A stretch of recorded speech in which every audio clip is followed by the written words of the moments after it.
CGP. Cleveland Gaming Podcast. Video games, culture, anime, toys, pinball, tabletop. CGP. Cleveland Gaming Podcast. Here we go. CGP. This is the Cleveland Gaming Podcast. CGP. Time to press start. Art class, and then he makes like a bust, and then like it's just like, oh, like this is how I picture your face, and it looks just like Lionel Richie, like in sculpted clay. So that's kind of what that would be like my expectation of yeah. Listener, for those of you joining, we were talking about Corey's back end capabilities on the podcast, just so you're aware. And what I want to say is, let's not talk about my back ends. That sounds like a great plan if you were to ask me, but I don't know. I'm a bit of a crazy guy. But also, what's up, fellow nerds, gamers, and everyone in between? You are listening to the Cleveland Gaming Podcast, the best podcast in all the land about video games, and by land, of course, I mean Cleveland. My name is Corey, Program Director, MC of the main stage, but of course, with us is joining, as always, and I gotta say, I think he might have just like gotten some good collagen, because he's shining like, I don't know, you got some effervescent nature to you, sir. Tom Jenkins, the final boss. Sir, we're doing the thing, man. This might be a record for scheduling to recording that we've ever done. Yeah, this is great. And also, I don't know if it's collagen or I just ate a bunch of tacos, so maybe it's like the cheese grease and stuff. So, but I appreciate you noticing. Yeah. I was just noticing you were radiant. You know, the shine on your scalp was just a little bit more bright than normal, and I don't know, I just felt like it might be something along those lines. Or maybe it's too, Corey. Maybe it's because I'm getting so excited. I know I always say I'm excited, but we are less than 30 days now. See, I'm planning that we're going to release this in advance, listener. So this is future Tom. So it is now less than 30 days to CGC 25. And also, too, we have a legendary guest today, Corey. Indeed we do, and he has now graduated from being interviewee status to now as a full guest on the show, who is here during the introduction. It's a brand new day for the man, the myth, the main stage legend, who has taken down many fighters before him, be it Bald Bull, Glass Joe, or even the legendary Mike Tyson. Welcome to the show now with brand new shiny co-host status, Kevin Cabarello. What's up, dude? Hey guys, thanks for having me here. Glad to be here. Kevin's always so modest, such a modest individual. Even when he knocks out Tyson or wins a Tecmo tournament, you know, he's just so modest. Get pumped, Kevin, come on. That's how you replicate victories, though. You got to live in modesty, Tom. As someone who maybe doesn't get as many victories, I get it, Kevin. Like, we have to be modest mouses. So when the victory comes, it's just like, you know what? We trained. It's no big deal. The little tea bag, it's fine. We all do it. Always putting one in there. I was trying to think of something to go up with the collagen thing, where it's, you know, I'm definitely last place on this tanning contest. I don't think that's for playing too many video games or a lack of tacos, but you know, it's I swear I get some sun out here. So thankfully, you can't see that if you're hearing the audio portion of this. If I hadn't just done a 16-hour day outside on Saturday, then maybe I could fight you for the most caucus person on this podcast right now. However, I'm gonna let you have that victory for now, but we're all winners because we're all joined here today in, I don't know, we're gonna figure out what's gonna happen here because we scheduled this podcast about 4 hours before we're recording right now. So please be ready to ride some chaos and confusion, dear listener. But before we pop into any of those seas, first, what's not confusing is our housekeeping and upkeeping. This show is brought to you by all of you, so thanks for tuning in. So do all those things that every content creator that you have ever watched asks you to do, and then actually do it for us. Like, share, subscribe, comment on wherever you find it, questions, and if you really think that Tom's collagen glow is due to either his bald scalp or his delicious tacos, feel free to make that supposition in the comments below. And as Tom aptly put it, at time of publish of this podcast, we are going to be less than a month out to the Cleveland Gaming Classic. So you should be doing what you did back in 5th and 6th grade when you were passing notes and you had the little box and it was like yes or no. This question is, have you bought your tickets today? If you have checkmarked yes, gravy train. If you checkmark no, that means you need to go to GameCleveland.com and get those tickets here today, whether it's our VIP pass with great perks this year, for example, our Mario Kart Live band, or you want to come and join us for one of those days, you need to do that right now because we're going to have ourselves a great show this year. And Tom, as we have kind of been putting it, we've been mentioning it, this is a final of sorts this year. This is a send-off. This is a wonderful tribute to the sky to the IX Center, which whenever I dictate to Siri the IX Center, she always says the 9 Center, which always throws The me 9 for a Center. loop. She loves her She loves her Roman numerals. I was texting you guys today, and I was like, IX Center, and then Siri repeats to the 9 Center. I'm like, Close enough. whatever, I think it's right. I'm gonna let it go. So close, she'll take it. Yeah, but listener, we'll have some news as we get closer and closer to the show, and definitely during the show on some plans for next year. So more about the IX Center, but we will still be there obviously this year in less than 30 days, and we're gonna have some really exciting news about 2026. How am I doing on teasers? Kevin, give me a rating. How's that? About an 8 out of 10. You know, it's I feel, From Glass Joe to from- Tyson. Yeah. From Glass, like last episode, we went from Glass Joe to, that was our rating scale. Yeah. We're like a Mr. Sandman out of Tyson. You know, it's I feel like you're keeping some of the eggs like tucked away. You know, you're not revealing everything to us. You know, you want to keep us a little bit in suspense, I'll take it. Tom. So, yeah. Oh, well, you know what I will take is a very clear and keen answer from all of you. It's a question we start our podcast with off, and that is, what you playing? What game is keeping your focus and attention right now? And I'm already seeing his head shake no, but Tom, I'm going to throw it to you. And I think we here at the podcast and our avid base of rabid fans, especially those who enjoy materia and crystals, need to know, how far are you into Final Fantasy VII right now? First playthrough. Currently at the same save state where I blew up some building, and that was it. That would be Midgar and the reactor. And Yeah, I'm about 22 minutes in to Final Fantasy VII, so I checked the box. you did not even close. Is this the remake that you're playing, Tom, or are you keeping it nice and retro classic and doing the? I'm playing it on the Switch, the original on the. Okay. Yeah. Okay. Yeah. Very good. So I am playing it on the Switch, which I shared last time. Even though I found there was a method, I think you toggle in one of the analog sticks to actually speed it up. Yeah. I still have not done that. But so, not true that I've been playing that. I actually was playing the beta for Battlefield 6. Which I'm sure has been in everybody's Instagram feeds and socials because it is just amazing. So I was playing Battlefield 6, the open beta, which I've always been a huge Battlefield fan, all the way back through Bad Company 2, like back in the day. And oh my gosh, that game, the visuals are just amazing. So the beta's closed now, so I cannot wait for October. It's the only thing I'm excited about in October right now is Battlefield 6. So yeah. And of course, getting the blessing of a Odin Sleep post CGC show.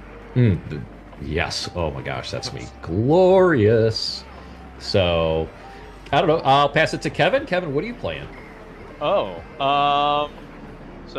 other than what I'm here for, I've been doing. So to not to spoil that already. It's on my list of things to talk about. I like it. I like it, Kevin. Your okay. instincts are right there. It's like, let Corey bring it up when it comes to it. I'm a natural at that. I just pass it to you. But no, I've been playing Final Fantasy VI Randomizer. Oh, baby. I was in a league for that. The league just finished. So that's been just kind of a little off season for that. We just got back from a couple Tecmo Super Bowl tournaments here back in July. And a little bit just been playing like a decent amount of Super Nintendo. There's a bunch of the Tecmo Super Bowl guys, like part of the community. We've been going through, we rank like our 100 favorite Super Nintendo games, and every week like it's revealed like what like the next one is, and we kind of make like what's like a good little hour and a half, 2 hour challenge we can put together. Some games we haven't played, some games we have, just a community thing. So that's been kind of fun to do like once a week, just a little games we haven't played before that we just maybe missed out renting from Blockbuster in the 90s, or just something we've never stumbled upon, or just a real classic. So that's pretty much what I've been doing here. Maybe there's one other game that I've been playing. I'm not sure. We might talk about it later. This guy, he gets it, Tom. He gets it. I have so many questions, but we'd be here all night. But the one I will ask is, what is a Final Fantasy VI randomizer? What is that? What does that mean? Well, we got to teach him about randomizers first, Kevin, and then we can teach him about espers and summons and locks and Kefkas. See, this is why I hesitate to even ask, because I knew it was going to definitely be a Pandora's box. So right? I'll try to summarize it the best I can without getting too intricate. So it's Final Fantasy VI or Final Fantasy III that was released for the Super Nintendo in the United States in '94. It was the one that came before Final Fantasy VII, in case you're not caught up with the 30-year-ago lore that where did 4, 5, and 6 go. But anyway, it's that Super Nintendo game. Yeah. So that Super Nintendo game, what happens is the entire game is open. Like there's two worlds you can bounce back and forth through. You start with the airship. You get 3 random characters, and they're kind of like the keys to unlock specific events, like that are like character-based events. And by going through those events, you unlock more characters or find more espers. And then when you collect a certain number of characters or espers, it unlocks the final tower in the game. You just go and beat the game. But the boss locations, items, the characters, the magic, it's all randomized. Stats are all randomized. Whatever you can find, it changes. Characters' status abilities and special abilities are all random. So you never play it the same way. So you have to kind of learn on the fly where you need to go, what you need to do. And again, we were doing I was just in a league, so we each get the same seed, if you will, and we all just are asynchronized, and whoever has the best time gets points, and I don't know, fighting for bragging rights. It's great. 2 follow-up questions on some of the things you just listed there, yes. Kevin. Number 1, favorite side character. Are you a Celeste guy? Are you an Edgar guy? Shadow? Do you like to suplex the train? Like, tell me. Oh, well, you got to suplex the train. I would say, and specifically in this randomizer, it's always nice to see Realm. She's a little, 10-year-old girl. In the community, we call her the murder child, because her magic stat is so ridiculous that if you're able to find, an Esper that teaches the right amount of magic in the randomizer, you just throw it on her, and bosses go down pretty quick. So looking for Realm the Murdered Child generally. I love that. Realm and Strago are definitely bringing the heat. Follow-up question number 2. You talked about a Super Nintendo top 100 list.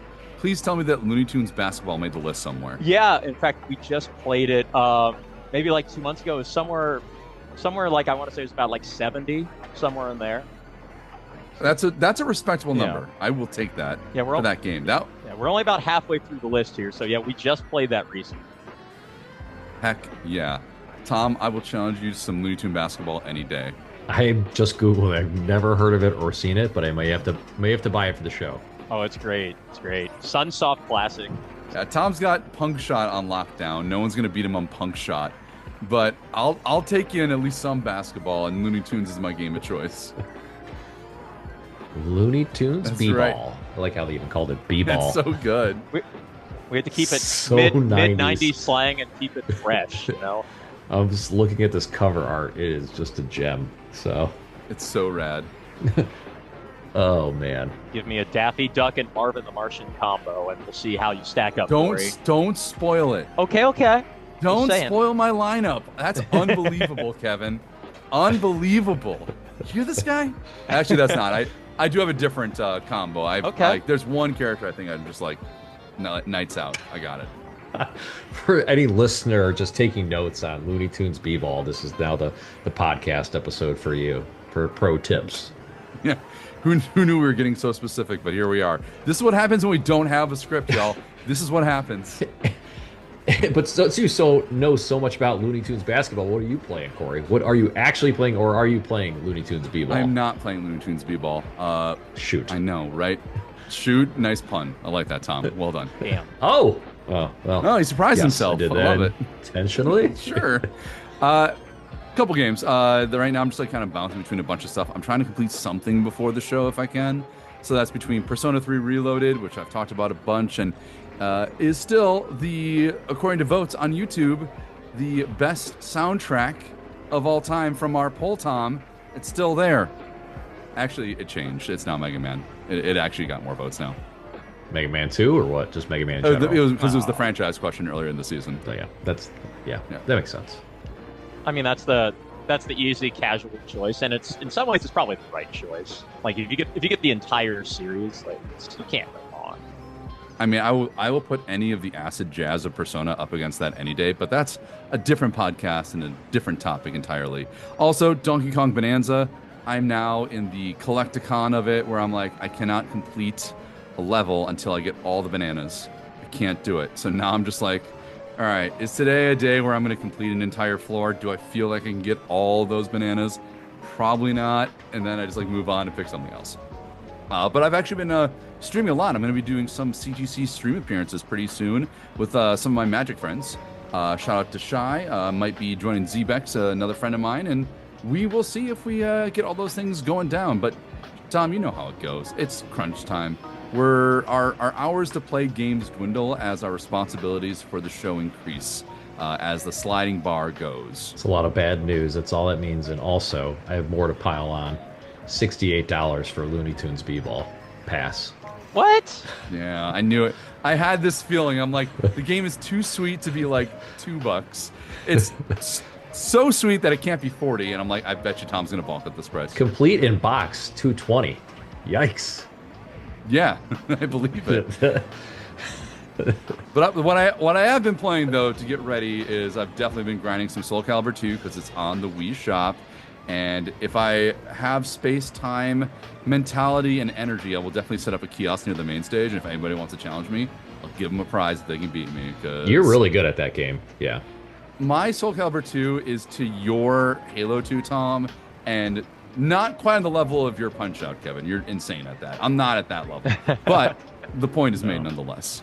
Kevin's a savant at every video game. I'll never forget. Didn't we play each other in the ice hockey championship? Was that like 3 years ago? I think yeah, it was I think that was like during COVID, like where we were I think we played like in. It might have been the semis. You're right. It wasn't the championships. Semis. Yeah, we were top like, four. It was right, like top four. Yeah, but yeah, that was that's definitely a solid title. That's for sure.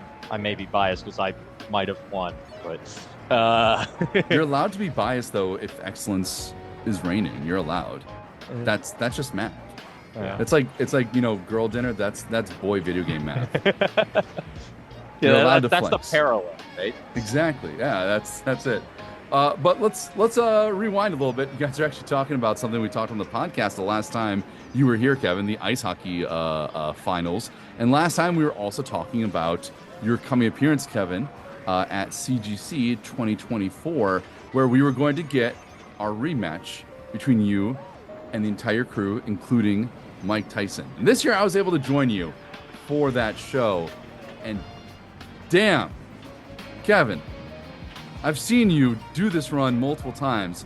I've never seen you do it as good as you did it last year. You had the beats and you found the time to flex as well. Folks, if you haven't watched the VOD on YouTube, you need to watch it because Kevin knows exactly what's happening, and while blindfolded is calling the knockouts, knows the beats, says it before the match begins. What was in the water, dude? You were unbelievable. I think it was just because I think it was the previous year where Tyson took the title from me, so we had to make sure we hunkered down and really focus hard, and just we were able to play through it.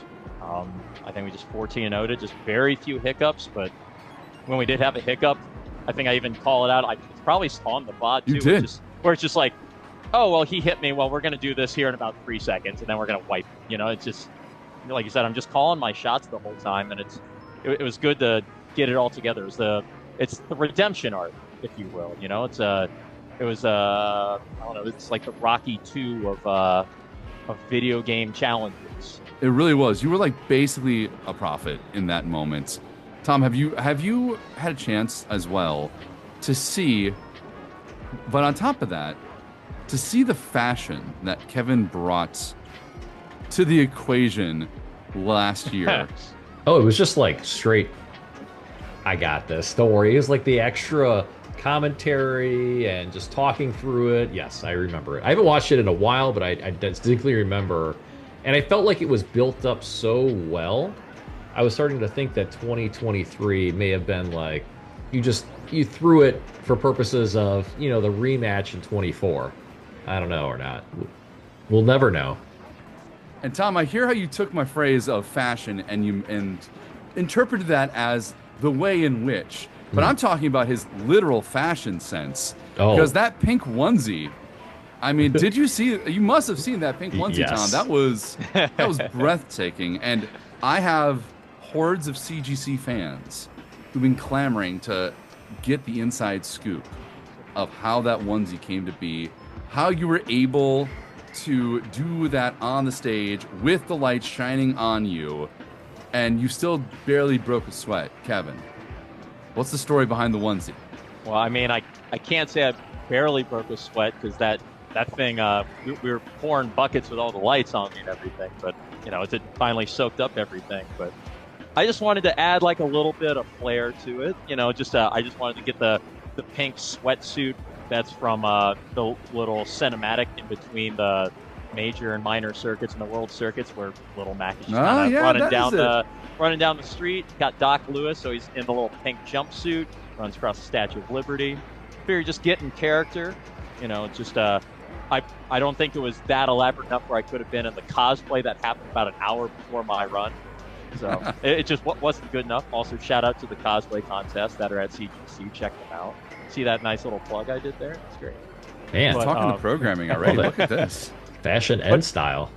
But no, I just want to add a little something else. Because in the back of my mind, we've been doing Mike Tyson's Punch-Out blindfolded at CGC in some fashion or another for 4 years, and felt like maybe this was kind of like the swan song. It's going to be the last run of that we would like to do. So I just want to add a little chutzpah, a little oomph, a little something to it. And again, I think we knocked it out of the park. Well, you definitely gave us some oompapa, if I may add to your oof and chutzpah. But yes. Tom, I think there's a question that everybody has on their mind here, and as the final boss, I think you're the one that should really be prefacing this question. What do you got? What's up? What? We just started this podcast. Folks again, 3 hours ago, 4 hours unscripted. ago. What's the question? Are there notes? Should I have looked at the notes?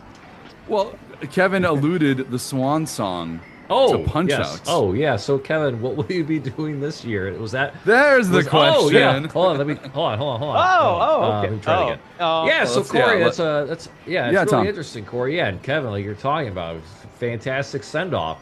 So, I'd really love to hear. What you have planned for this year. Well, Tom, I'm glad you asked. Was that a good recovery? Yeah.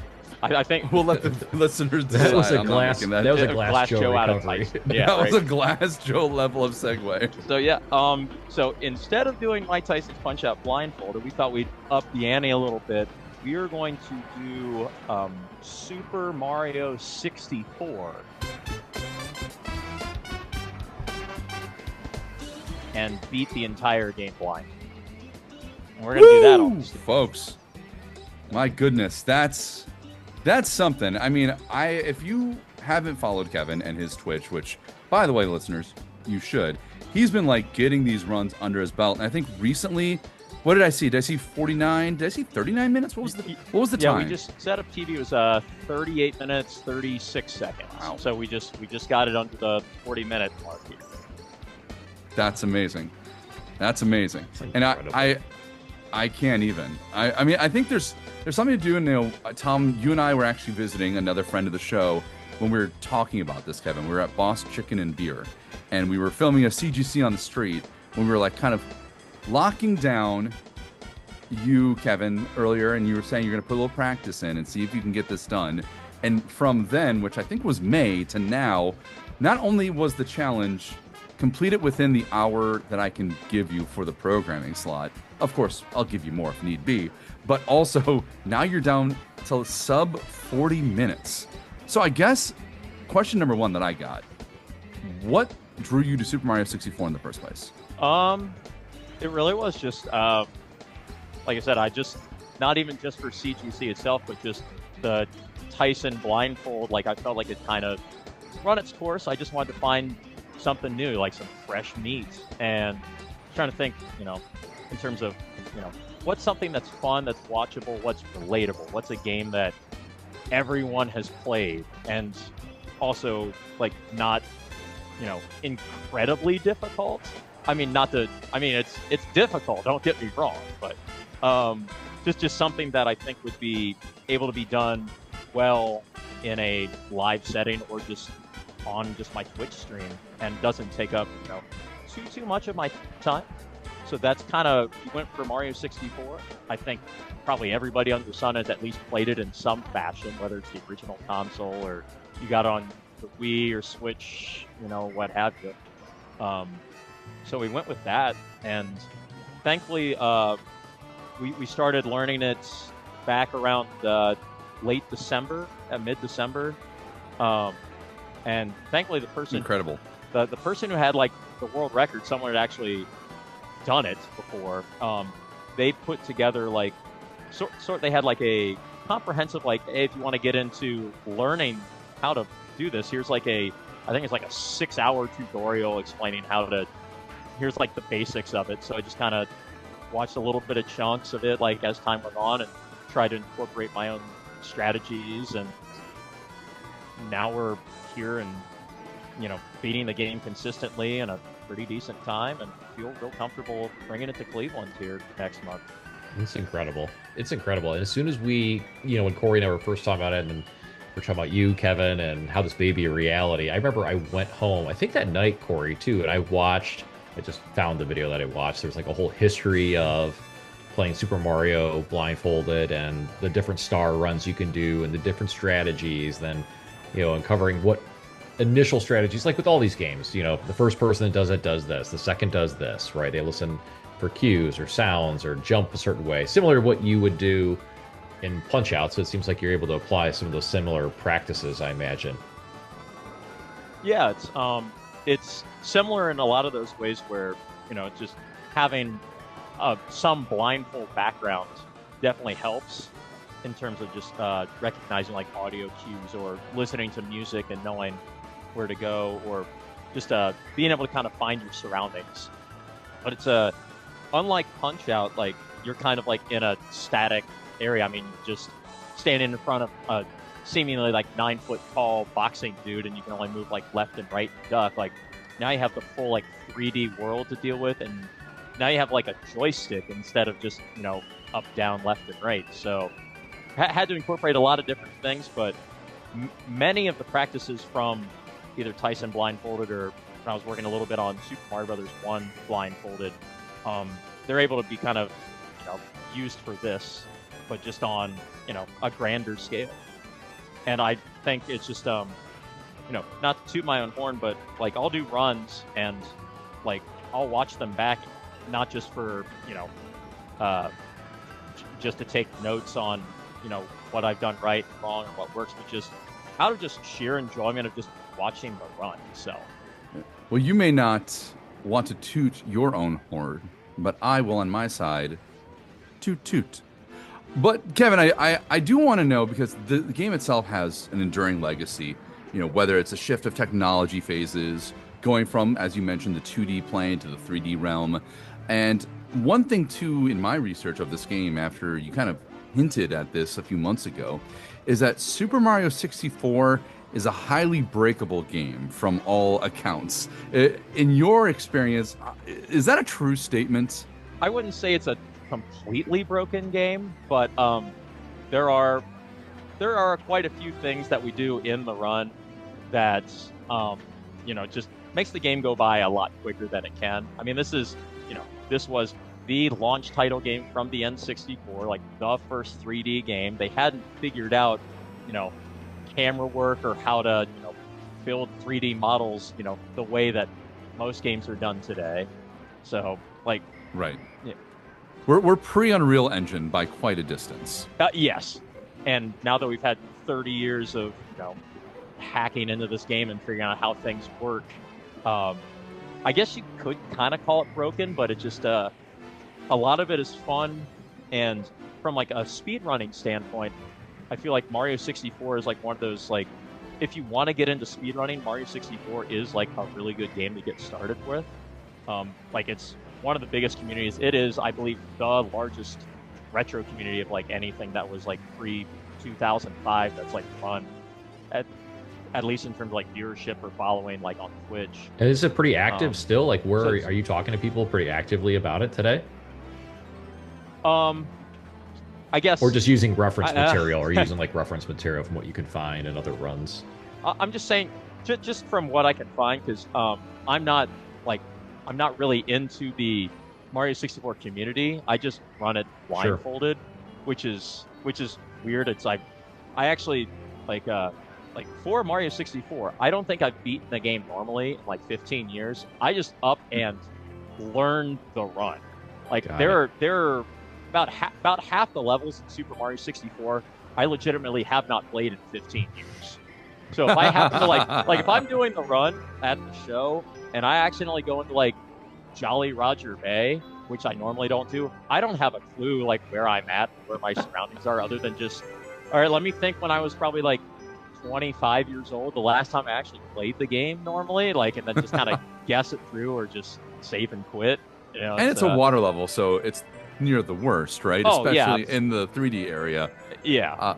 Maybe the word broken wasn't the right one. Let's say delightfully glitchy. Ooh, and I allows like us that. allows us to discover things that maybe the developers didn't intend, and it goes a little off-road. And maybe we can wait till we get to the show proper. But things that I'm curious about are, what are some of the key moments? You mentioned it when you do the punch-out fights. Like, there's certain moments that you have to really pay attention to. Is Bowser fights, is that like the easiest part, the hardest part? Are there stars that are like kind of pivotal because they're super easy to get? I guess I'm kind of curious about some of those things, but is this I should really wait to see how this run goes? Or is there a few insights you can maybe give us? I could probably give some insights in that. Like, how we're doing it is, I guess chronological. We try to get the 8 fastest stars or easiest stars that we can, which unlocks the first Bowser world, which gives us a key to the basement. And then we get 8 more stars down there, which opens up a character called Mips the Rabbit, which we use to. This is kind of sort of an infamous glitch before. I remember just chasing this rabbit. Like, to me, it's like my youth. Instead of like chasing the dragon, it's chasing the rabbit. Exactly, yeah. But in this case, you actually catch the rabbit. So. Yeah, you can never catch that dragon. That's right. Never can.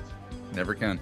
But we'll use this rabbit, and we carry him to glitch through 2 more doors to get to another Bowser level. Keep in mind, we're doing glitches that are like very positional and like frame perfect, but also doing them not looking. But yeah, no kidding. Yeah, but then we just go through doors to get to the second Bowser level, and then we do a thing called backwards long jumping, where I've seen this on so many clips. Yeah, this is that clip. Yeah. This I can't wait to see in real life. So we go through like 2 sets of stairs where we take Mario like jumping backwards, like when he jumps upstairs, he creates like negative momentum that like shoots him through. I can hear the sound. Take us all the way to the last level. Science be praised, folks. Negative momentum. Somewhere Neil deGrasse Tyson's like, well, actually. Yeah, if you get a chance to check out the show at CGC, you're gonna get very accustomed to the sound of Yahoo going off. But that's But that's pretty much it in a nutshell. Just I collect 16 stars and I just glitch my way to the end, and then we have to toss Bowser into some bombs, which requires some timing, listening to audio cues, and it's a frame perfect throw. So we might not get it first try. But, That's the part I watch the most in some of those videos, where the Bowser battle, and then it's always funny trying to watch people at the end find the star in the middle, because sometimes you don't know where you are at. Just jumping around trying to find it. That's been a struggle a couple of times. Is I think the run's over, we've thrown Bowser, we've defeated him, he shoots off a star, and then I'm like, all right, I just got a backflip here, and as long as I'm like normalized in my position, I got it. Then I land. Nothing happens. Nothing. And then this giant bead of sweat comes down my brow. I'm like, oh God, no. Right. I don't want to fall down the cliff and do the whole thing again. So Yep. it's It kind of reminds me when I was a kid and playing Legend of Zelda: Ocarina of Time, and I'm like, oh sweet, there's a crystal. I totally forget to get the heart container. Yeah. So it's like, oh, and I'm like, yeah. do I have to go through this whole stage again? No, please. No, it's just no, it's taking me up in this beam of light. Oh, but there's the heart. Oh, well, crap. Well, folks, as you can hear, this is going to be a very exciting thing. As always, this is one of the most popular things we have on our main stage. And Kevin, we're excited to bring this Super Mario 64 flair to your performance this year. As we've had for last year, we're going to maintain the same time, 7 p.m. on Saturday, after our cosplay masquerade, and maybe something else special that Tom doesn't even know yet that we're cooking up in between. But more on that information as it comes, so please make sure that you check out the socials to learn more about all of the programming. Now, Kevin, every person that's come on this show thus far has answered an important question. It's an ongoing season-long narrative that we need you to partake in as well. At the show, we're going to gather all the responses from all of our different people that have been on the show, and we're going to answer a very important question, and that is, what is the greatest retro game of all time? And yes, we know that the term retro is subjective, so it can come to however you want to. We've defined it internally as not after the Nintendo Wii era. So it's basically the Wii and before, based on one of the different videos that we've done leading up to the show. But it's your floor, and we would love for your answer to be put up on the board of what is the greatest retro game of all time. And Tom, I'm sure right now, is clocking how long of a segue that I'm giving Kevin so he can think about the answer to this question, while Tom right now is like, Corey, no passes. Let him answer, very bro. generous, as I'm over here trying to still buy Looney Tunes basketball. Well, can I start first? He's trying to find the lowest price. Bro, He's already in a bidding buy war it on now, eBay. quick. Go. No, not $60, not $66, 60. Can I start by saying how like slightly painful it is that now like the Wii, Xbox 360, PS3 is now considered retro? Yes, we can definitely do that. We had our Wii retro bowling setup, and we asked the question to everyone, is the Wii retro gaming? And I gotta say, I think most people said yes. Yeah, I mean it came out 19 years ago. So. Yeah. The Wii's nearly old enough to drink. Yeah. Oh God. In Canada. Oh yeah. Oh definitely. And in Europe, they've already gotten knocked off their socks, hoser. but I've delayed this too long. So it's what I think is at least my personal pick for the greatest retro game of all time. Yes, sir. I have to go with Super Mario Brothers 3 on the NES.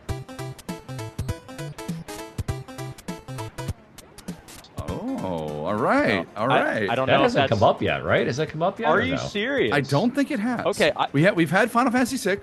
We had Mech Warrior. Ooh. We had some good answers. But we have yet to get Super Mario Brothers 3. I don't think we've had Super Mario at all. But I could probably argue for this pick. But Kevin, I want to hear it from you. Okay. At least for me, it's probably my favorite game of all time. It's the game that I loved it to death. I had the strategy guide before I even had a Nintendo. it's just I don't know. It's the game that got shown on the greatest movie of all time, The Wizard. Did you meet Luke Edwards last year, by the way? Did you meet him? I met him. I got him. I got it back here. I had him sign my copy of The Wizard back here. So it's so I got that hanging up on the shelf. So yeah, super chill nice. dude. I was glad he made it out there too. Yeah. But just it's a great game to just pick up and play. It's relatively easy, but it has like some hard parts. It's a game that I love to just pick up every now and then, and I could just beat the game. I could just get some warp whistles and beat it in 5 minutes or whatever, or I could just play through every world and just have a good time and just relax my way through it. All the different bosses, the worlds, just the different power-ups. I think it's the most complete, simple to pick up, easy to learn, tough to master game ever.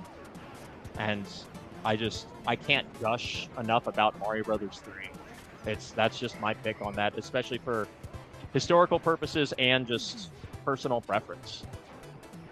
And I think as a game, it set the, let's say, mold for what a video game sequel needs to be. Of course, we all know famously Super Mario Bros. 2 was actually Doki Doki Panic in Japan.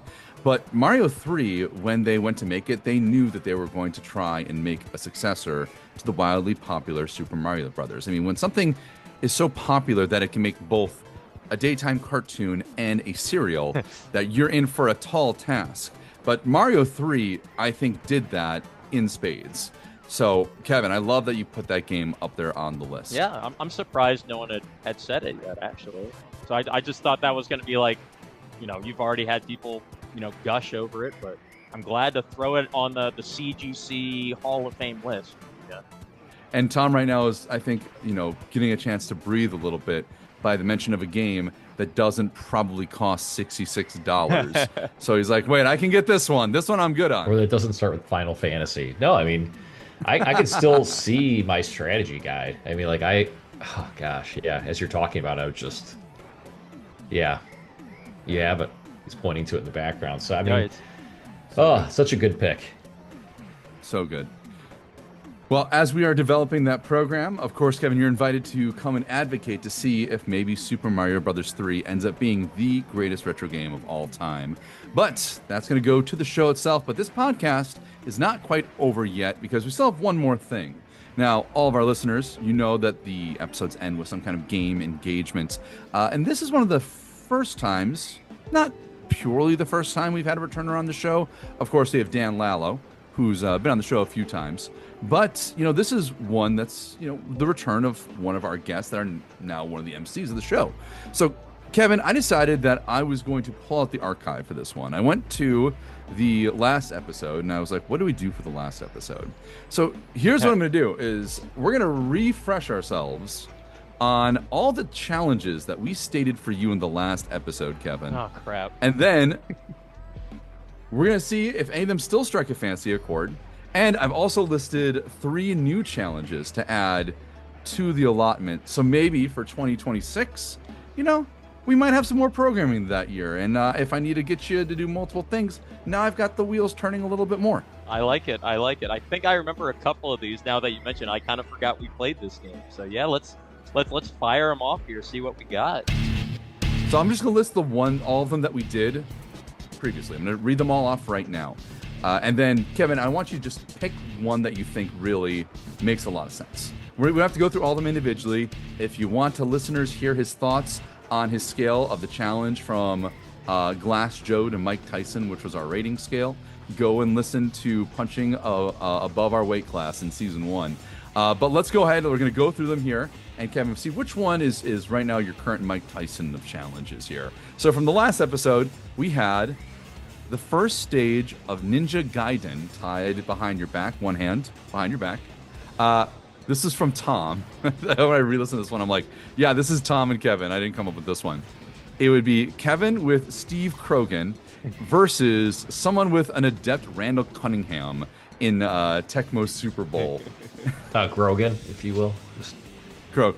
Yeah, but fair enough. Obviously not a Tecmo player myself. Clearly. DDR with no music. Galaga with the Konami laser scope. Fire, fire, fire, fire. Fire, fire, fire, fire, fire. Battletoads 2-player Clinger Winger, which is the second tunnel. So hard. What with the second player, right? The second player. That's the key, right? Donkey Kong Country 2 Banana Challenge, which was when you get a banana, you had to eat a physical banana.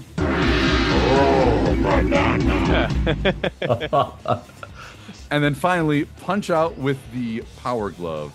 It's so bad. So all those, Kevin, which one like right now resonates with you? If you're like, you know what, I'm gonna yeet this Super Mario 64 and go with one of these ones instead. Which one would you choose? What's your Mike Tyson amongst them? I mean, I think the Donkey Kong eat a banana one would be probably, we'd need like a mop bucket like on the stage for it and everything. So much potassium. Like as soon as you brought up this segment, it just reminded me. It's like, oh man, I never did the the Ninja Gaiden with one hand because I thought that would be something that would be doable. But man, let's go. I gotta go with Tyson Power Glove, right? I mean, I've tried it before. I just gotta set it up right. I don't know. Gotta lock it in. Yeah, I think the banana one would be great. We need like Joey Chestnut to try and do it, but oh no, Ooh, special guest for next year. Thanks, Kevin. No, Yeah, don't give him those ideas. Don't give him those I'm- ideas, Kevin. I'm letting That the wheels would be turn for you, amazing, Tom. by the I'm way. telling you, yeah. No, that'd be messy. I would hate to. How many bananas can Joey Chestnut eat while Kevin plays Donkey Kong Oh no. Country blindfolded?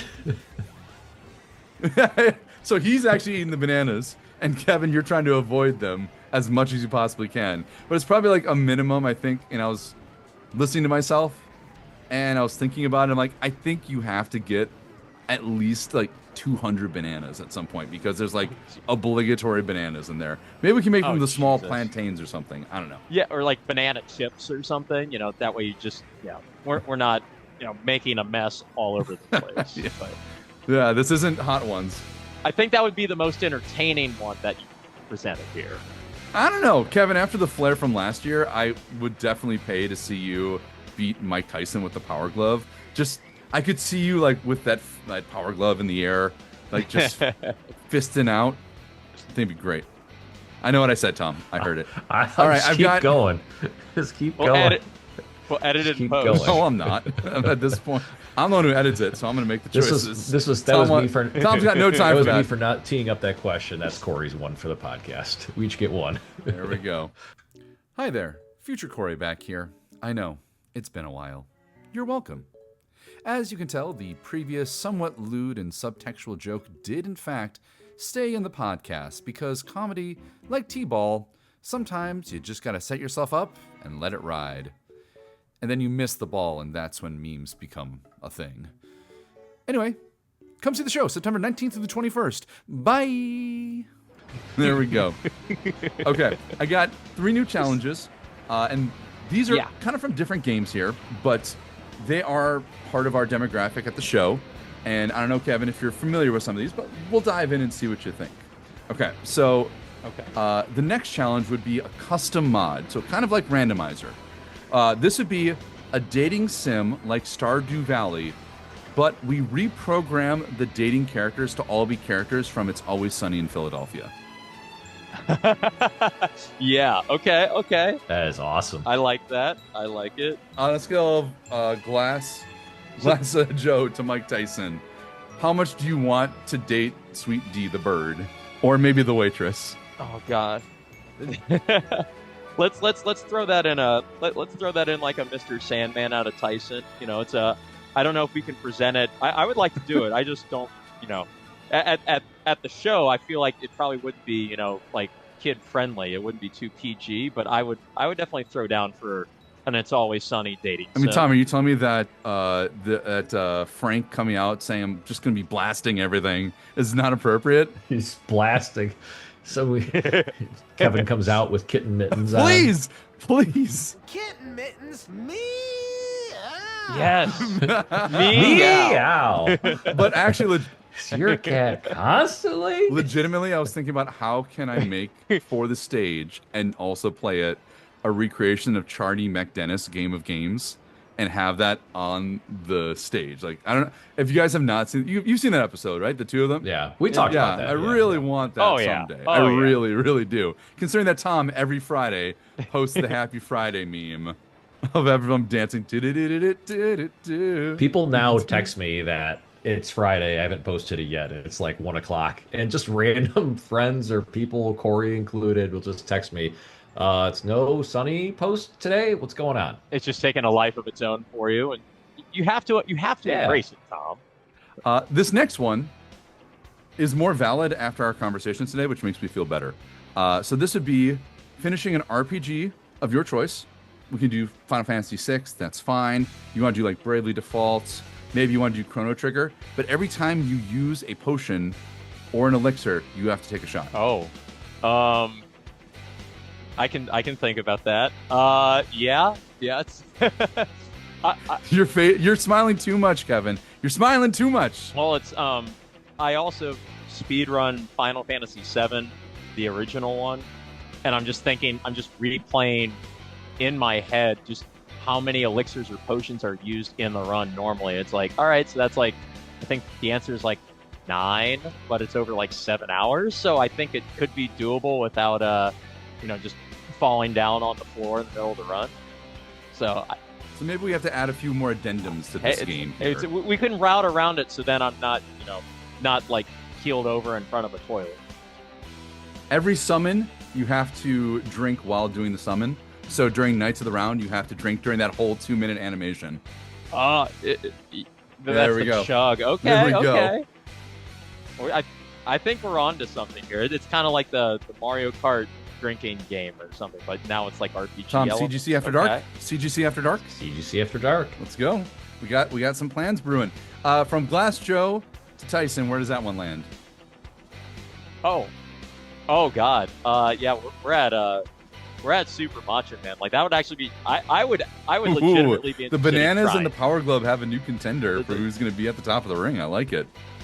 Yeah. So you easily missed, Kevin. You missed a layup there. Your answer was supposed to be Soda Popinski. Oh no, I was just too excited about it. Yeah, it's a vodka drunkinski out of Tyson. That's so true. Yeah, that's a good one. All right, I just left that right on the tee for you, Tom. Man. Thanks for giving me one Yeah. redemption. Kevin, That's all right. did you know what my next one was going to be? Because you kind of just alluded to it just now. I have no idea. So it's like, I mean, we're just only connected through this call. I'm not connected through the minds. Well, we're connected on so many levels. The guys. metaverse Yeah. is real, Just and it's connected. proving it because you see the next one. I was actually going to give to both you and Tom. Okay. And Tom, you're willing to use whatever rating system. If you're willing to stay to the Punch-Out rating system, I think that might be good. I'll stay true. Stay true. I'll stay I like true. it. Have you already Googled it? Stay Have you chat GPT'd it already? Not yet. Standing Here we by. go. All right. So this would be actually, it's not so much a complete the game challenge. This is an open forum challenge because a second ago, Kevin, you said to tee up for Tom. And this one is a perfect party run in Halo 2, which means the most kills and no deaths. But every kill requires 5 seconds of teabagging while delivering a public eulogy. That is great. So I just imagine like everybody in the same, like let's say we have 4 people that all want to do this challenge, right? All 4. Yeah. Everyone needs no deaths, the most kills, and it requires a 5-second eulogy. So once you're dead, then you're just going for the other person that has no deaths. And it's just like this real arch enemy kind of situation. Cue up the L3 buttons. Let's go. But man, and then like you have to like finish the whole thing, like the whole campaign. No, then, or this is just a multiplayer map, a one run. Oh, But, like, just in that's a what I was. multiplayer, yeah. Okay, so I'm saying this Okay. is multiplayer, It's a multiplayer right? map. I'm Like, talking 4 people in a multiplayer arena. That's it. But the problem is Okay, everyone's going gotcha, for the gotcha. same task. Everybody is trying to get the most kills, no deaths. And the second that you have a Right. death, then it's just like, well, now I'm just going to try to get someone that has. You're just no deaths. But the person that gets the kill gives the eulogy? The person that gives the kill has So to take 5 seconds to sandbag the person that died while delivering. Teabag. Thank you. Yeah. I work with sandbags a lot, folks. Okay. Has to teabag them while delivering a public eulogy.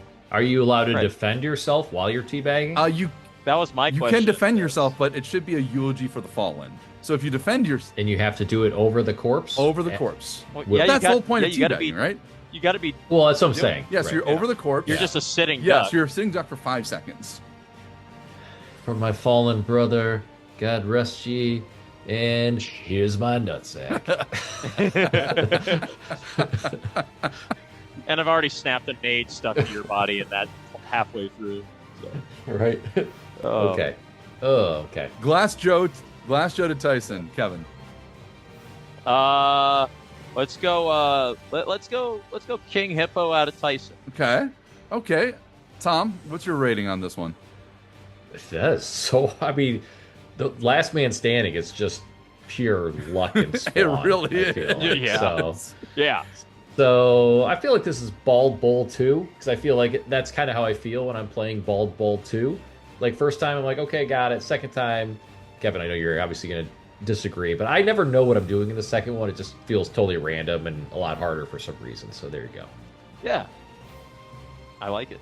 Maybe it's like a larger map, and then it's just one death and you're out, and it's just like who's the last man standing. But every death is a 5-second eulogy. I don't know, something like that. I love the eulogy part. Yeah. I absolutely love that. Yeah. Right. But yeah, if you're doing like a smaller map, like what is it, like Blood Gulch or something like that? I was gonna say like Blood Gulch. Ah. Like I just feel like people are. I Just, don't know. I was always a Zanzibar Yeah. guy, but I was always scared. There's gonna So- eulogies won't be getting finished on that map. I think it's fun though, because also if you're killing people, you got to come up with some eulogy speeches. You can't do the same one every time. You got to be quick on your heels. Yeah. People will call you out, and it'll be donezo. Yeah, It'll be donezo. I love that. That is, I love it. It'd be so much fun just to play the game like that. Well, I'm really glad that my 30-second fever dream of putting together some notes turned out with at least a little gem. But you know what also was a gem? Kevin. Kevin, thanks for joining us. Absolutely. And joining us on a 4-hour notice. That was Yeah. That was awesome. Thanks for having me. I'm glad we were able to put this together. Where, it's like make a schedule. It's like, what are you doing today? It's I didn't mean to. Yeah, no didn't mean to kidding. put you guys on the spot, but I think I don't know. This has been a good time, and I really do appreciate having me on and shoot the breeze with you and tell you a little bit about what I'm going to be doing for CGC weekend. You know it, man. Yeah, where can people check you out? For those of us listening, where can people watch you? Because I know I'm gonna definitely be checking in on what you're doing and just hop into some streams and see what's going on. But where can our listeners see you? Yeah, so you can find me. I'll be mostly doing the Super Mario 64 blindfolded runs on Twitch. My handle is twitch.tv/Kevin Cabarello, which is amazingly unique. So it's not anything crazy. Just spell out my name and you can find me there. So I'll be doing that probably all of my streams up until we have CGC in less than 30 days. Don't remind us. There's so much still to do. Don't do that, Kevin. Oh, okay. Yeah. But you Jeez. guys are so far ahead of schedule and have everything put together. We're doing and- fine. We're great. We're great. Yeah. This is great. Yeah. We didn't just release the shirt design Kevin. last week. We're fine. Yeah. How about that shirt, by the way?